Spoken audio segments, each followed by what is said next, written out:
Personal development just feels like a chore. It's just another thing on your to-do list that you should be doing, otherwise you won't be successful. And this is what everyone online will tell you, because it's very easy to get views like this. This is what the personal development books will tell you. Do these habits, take these actions, and you will be successful. Because it's easy to make a video like, look at how successful I am. I am saying these affirmations on a daily basis. If you say them just like me, you will attract all the abundance and all the money in the world. And you know what? I'm also selling a course for thousands on the law of attraction, on how to say these affirmations, and then you really become successful. Then you learn all the secrets of personal development. And this is an idea that's very easy to sell, because, oh, I just have to say these things and then I'll be successful. Like, sign me up. But if you are really honest with yourself and you look at all of these habits, how many of them have changed your whole life? How many of them have shifted you at your core? Because if I look at my life, none of these habits had that deep of an impact, but I was doing all of them. I was taking the cold showers and the ice baths. I was doing the gratitude journals, the prompts in the evening, in the morning. I was doing the meditations, reading a book a week, all of it. And the danger is that it feels productive. It feels like I'm doing something and I'm making progress because I'm just being busy. But I was getting so frustrated because none of it was working. And I just felt like, oh shit, I have to check things off my to-do list. Did I do my meditation? Okay, check. Oh, I didn't do my gratitude journal. Okay, let me sit down. I'm grateful for the clouds. I'm grateful for my nose. I'm grateful for that I'm breathing. Okay, done, check. And I was just waiting for the success. And it never came. Because I eventually also realized that this is all a lie. It's not because you do a few habits and everything changes. This is not how real, deep, lasting change is created. I would even argue that 95% of the habits are useless for this stage in this season that you're in. Only a very small percentage is useful, and it's not even creating a massive change. It's just supplementation to a strong foundation. Because if you look at change is not created by doing something. Even in the book Atomic Habits, the author mentions real, deep, lasting change happens on an identity level. Your identity influences all the habits that you do and don't do. And I wished that he wrote a chapter about how do you actually shift on an identity level, because this is what we're looking for. If you look at personal development, why are you doing these things? Why are you developing yourself? So this is a fundamental question, as in, what do you want? It's one of the hardest questions to answer, and it's also one of the most important ones. You need to have a target. Okay, we want to grow towards something, maybe a form of success. Real change, if you look at your whole life, real change happens in the moments where you don't know what you're doing, where it feels impossible, where you feel like a complete fraud or failure, where you feel that fear is taking over, where you have to take a leap of faith. If I look back at my life, the moments where I experienced the most amount of change and transformation were these type of moments. And all of these habits, it's very easy to do these habits because it is in your comfort zone. Even though you're busy, feeling productive, but feeling productive is not the same as being productive. What actually creates results? We can cut off all the noise of personal development and get back to the core. What creates a massive change in your life? It's facing your fears and moving past it. Where your self-image is threatened and you take the action anyway. These are the moments that change you. Where it feels impossible and you lean into it over and over again.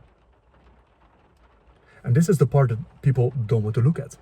That's why it's easy to do the habits, because you are avoiding to confront the scary parts of personal development.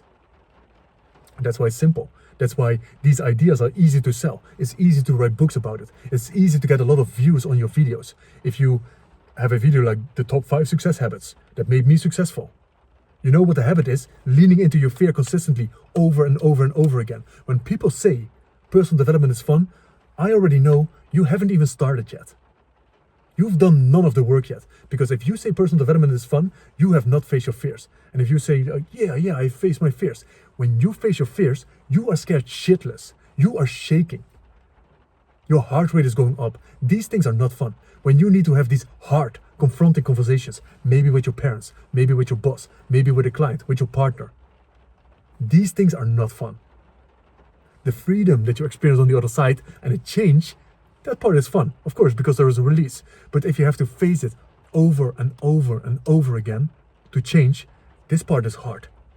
This is the hardest part in personal development. And that's why not many people are talking about it, because it's not sexy. You can't sell a course about this. And I'm creating a free training for this. It's called the All-In Method, that just cuts off all the noise of personal development. Because there's so much bullshit out there. There's so many lies. That people say, do these things and it creates a change.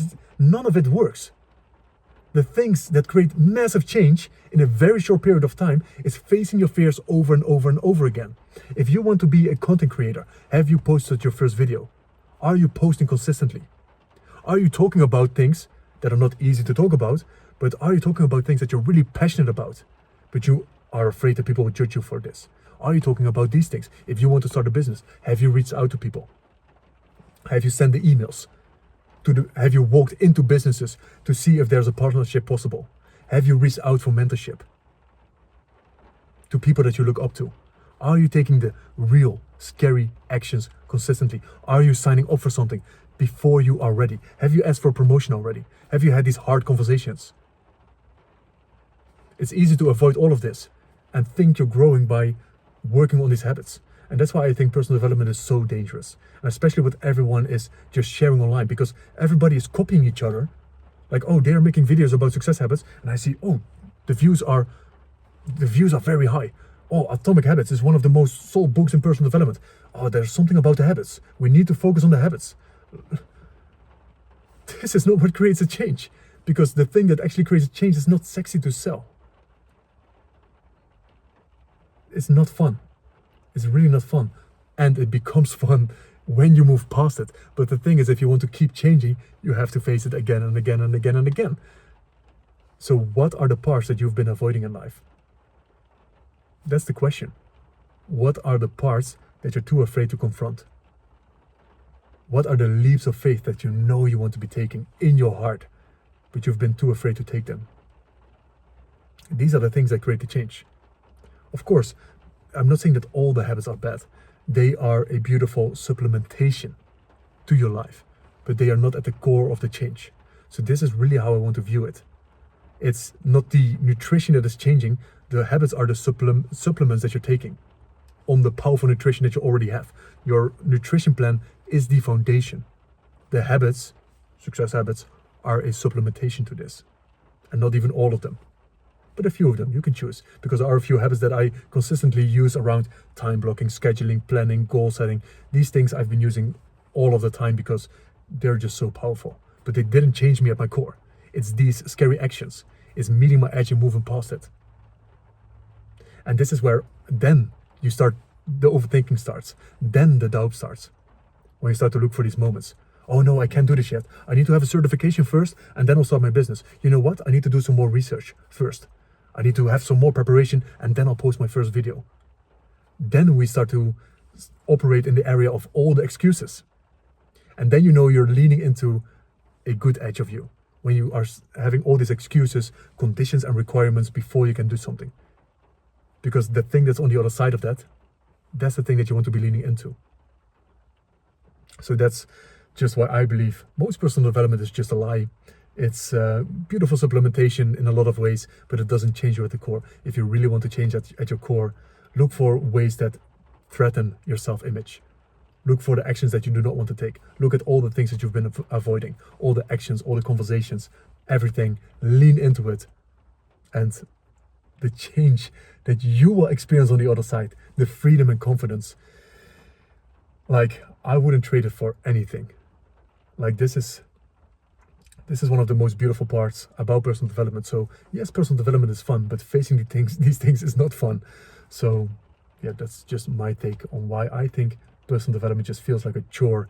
And that's why I removed most of it in my life. I've only been keeping a small percentage of things that are just useful as supplementation.